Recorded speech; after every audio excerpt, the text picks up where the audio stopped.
Hello and welcome to our YouTube channel. दोस्तों, PHP के इस सीरीज में आप सबका स्वागत है।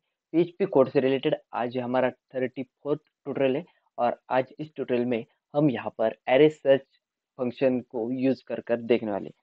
एरे में हमें यहाँ पर कुछ वैल्यूज को यहाँ पर सर्च करने के लिए हमारे पास कुछ फंक्शंस होते हैं जिसके बारे में आज इस ट्यूटोरियल में हम यहाँ पर डिटेल में स्टडी करने वाले।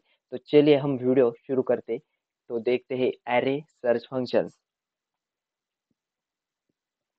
तो चलिए पहले मैं यहाँ पर अपने पीएचपी को स्टार्ट करता हूँ और उसे यहाँ पर एंड करता हूँ। तो हम यहाँ पर पहले दोस्तों एक फूड नाम का जो एरे है उसे हम यहाँ पर बनाएंगे। और अब यहाँ पर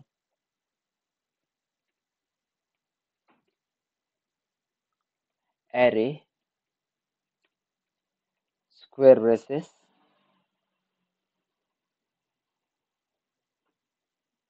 बनाना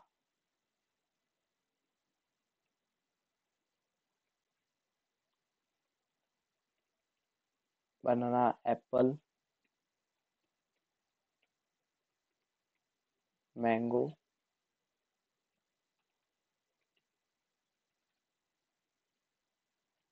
ग्रेप्स। तो देखिए दोस्तों, हमने यहाँ पर एक एरे बना लिया है और इस एरे में हम यहाँ पर एक वैल्यू को यहाँ पर सर्च करने वाले। इसलिए आज हम यहाँ पर इन एरे का जो फंक्शन है उसे यहाँ पर यूज करने वाले। एरे के वैल्यूज को सर्च करने के लिए हमने यहाँ पर डॉलर फूड नाम का एक एरे बनाया हुआ है जिसमें हम यहाँ पर एक वैल्यू को यहाँ पर सर्च करने वाले। वो हमारे एरे में यहाँ पर एग्जिस्ट करती है या नहीं, ये आज हम यहाँ पर देखने वाले हैं। तो चलिए अब हम क्या करते हैं कि इस फंक्शन को यहाँ पर प्रिंट कराने के लिए पहले यहाँ पर इको ले लेते हैं। अब इसके बाद हम यहाँ पर एरे इन एरे नाम का ये जो फंक्शन है वो यहाँ पर हमने राइट कर दिया है। अब इस इन एरे नाम के फंक्शंस में हमें यहाँ पर दो पैरामीटर्स को यहाँ पर पास करना होगा।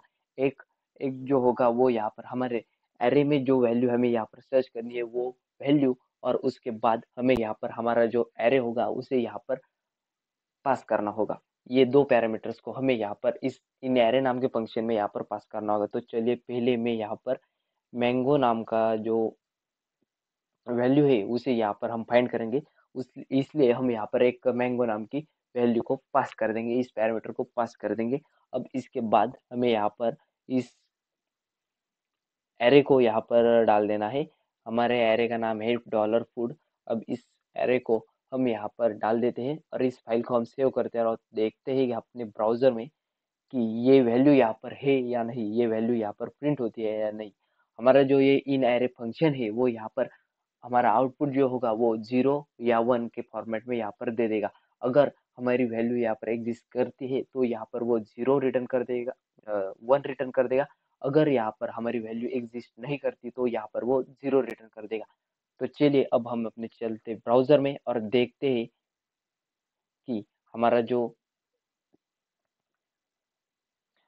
तो चलिए अब हम चलते हैं अपने ब्राउजर में और देखते ही कि हमारा जो आउटपुट है वो यहाँ पर आता है या नहीं। मतलब हमारा मैंगो जो वो वैल्यू है वो यहाँ पर हमारे एरे में एग्जिस्ट करती है या नहीं। तो हमारा फाइल है 33 एरे, नहीं 34 नाम की फाइल है एरे सर्च। तो देखिए दोस्तों, हमारे मैंगो नाम की जो वैल्यू है वो यहाँ पर हमारे डॉलर फूड नाम के एरे में यहाँ पर एग्जिस्ट करती है, इसलिए उसने यहाँ पर 1 को रिटर्न कर दिया है। अब हम यहाँ पर इस वैल्यू को यहाँ पर चेंज करते हैं और इसे यहाँ पर हम देते हैं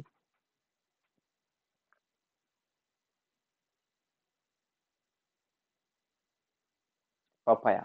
यहाँ पर पपाया नाम का ये फूड यहाँ पर पास कर देते हैं और देखते हैं पपाया यहाँ पर एग्जिस्ट करता है या नहीं। तो देखिए मैं इसे रिफ्रेश करता हूँ। तो देखिए दोस्तों, हमारे जो वैल्यू है वो यहाँ पर रिटर्न नहीं हो रही है। इसका मतलब हमारी जो पपाया नाम की जो वैल्यू है वो यहाँ पर एग्जिस्ट नहीं करती है, इसलिए उसने यहाँ पर कुछ भी रिटर्न नहीं किया है। तो देखिए अगर हमें यहाँ पर वैल्यू जब एग्जिस्ट करती थी तो इस फंक्शन ने हमें यहाँ पर 1 को रिटर्न कर दिया था। और जब यहाँ पर ये वैल्यू एग्जिस्ट नहीं करती तो हमारे फंक्शन ने यहाँ पर कुछ भी रिटर्न नहीं कर दिया। इसलिए अब हम यहाँ पर इस फंक्शन का जो यूज़ है वो यहाँ पर इफ एल्स स्टेटमेंट में करेंगे। अगर हमारी वैल्यू यहाँ पर एग्जिस्ट करती है तो हम एक स्टेटमेंट को प्रिंट करेंगे, और अगर हमारी वैल्यू यहाँ पर एग्जिस्ट नहीं करती है तो हम दूसरे एल्स पार्ट में उस कंट्रोल को भेज देंगे और दूसरा यहाँ पर स्टेटमेंट एग्जीक्यूट कराएंगे। तो चलिए अब हम यहाँ पर इफ एल्स स्टेटमेंट का यूज कर कर देखते थे। इफ एल्स स्टेटमेंट का यूज कर कर देखते। इफ एल्स स्टेटमेंट को राइट करने के लिए पहले हमें यहाँ पर इफ लगाना होगा। इफ,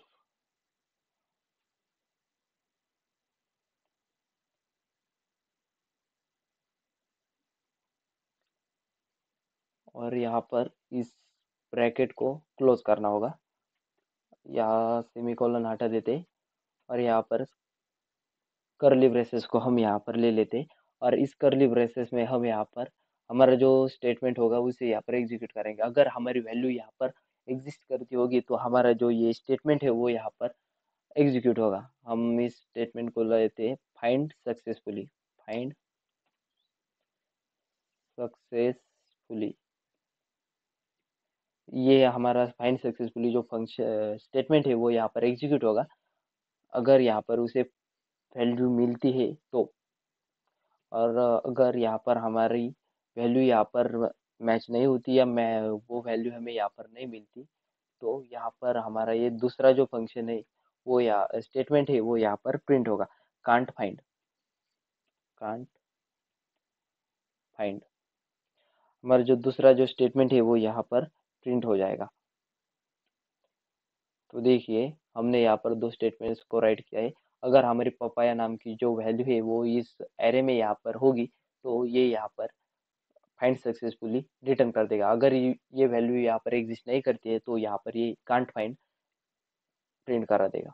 तो चलिए अब हम चलते हैं अपने ब्राउजर में और देखते हैं। तो देखिए दोस्तों, पपाया नाम की जो वैल्यू है वो यहाँ पर हमारे एरे में एग्जिस्ट नहीं करती है, इसलिए उसने यहाँ पर कांट फाइंड हमें रिटर्न कर दिया है। अगर हम यहाँ पर ये वैल्यू चेंज कर कर यहाँ पर एप्पल डाल देते हैं तो देखते हैं हमारा आउटपुट क्या आता है। तो देखिए दोस्तों, फाइंड सक्सेसफुली हमारी जो ये वैल्यू है वो यहाँ पर एग्जिस्ट करती है, इसलिए उसने यहाँ पर हमारे इफ स्टेटमेंट, इफ कंडीशन में हमने जो स्टेटमेंट एग्जीक्यूट किया था वो स्टेटमेंट यहाँ पर प्रिंट होके आ चुका है। अब हम